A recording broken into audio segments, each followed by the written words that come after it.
আমাক ন্যায় লাগিবই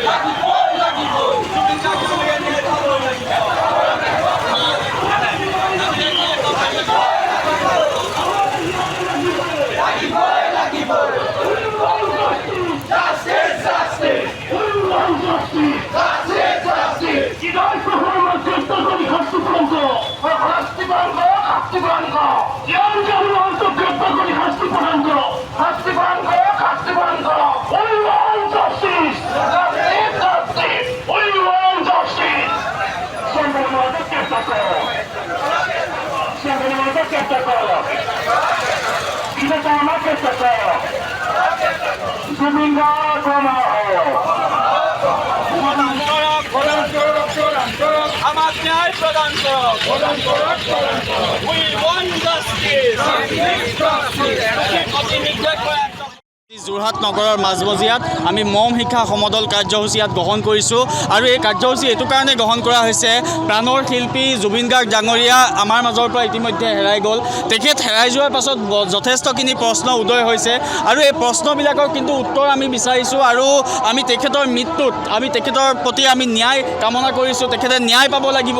তাৰ কাৰণে সদৌ অসম ছাত্ৰ সন্থাৰ আহ্বানত আজি সমগ্ৰ অসমতে আজি প্ৰতিবাদ হৈছে। আজি এই মম শিক্ষা সমদল হৈছে আৰু এই মম শিক্ষা সমদলৰ পৰা আমি এটা কথাই ক'ব বিচাৰিছোঁ, অতি শীঘ্ৰে যিসকল দোষী আছে দোষীক কৰায়ত্ব কৰিব লাগে আৰু এই ঘটনাৰ লগত যদি কোনোবা দোষীয়ে জুবিন গাৰ্গ ডাঙৰীয়াক যদি মৃত্যুৰ পথলৈ লৈ গৈছিল সেয়া বিচাৰি উলিয়াই আনি ইয়াৰ ওপৰত শাস্তিমূলক ব্যৱস্থা হ'ব লাগে। চৰকাৰখনে ব্যৱস্থা গ্ৰহণ কৰিব লাগে।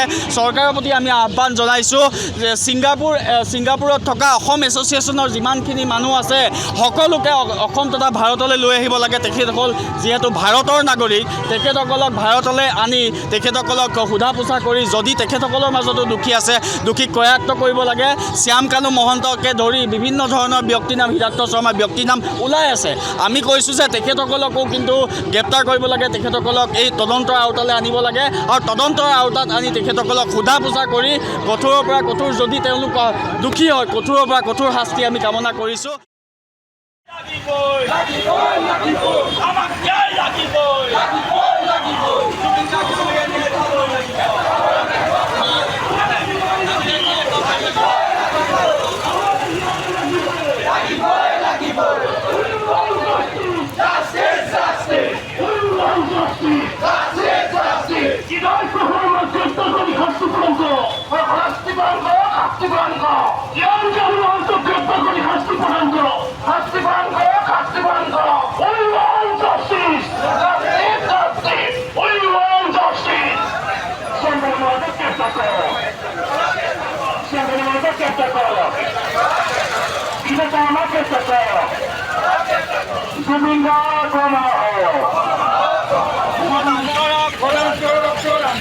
আমাক ন্যায় প্ৰদান কৰক We want justice.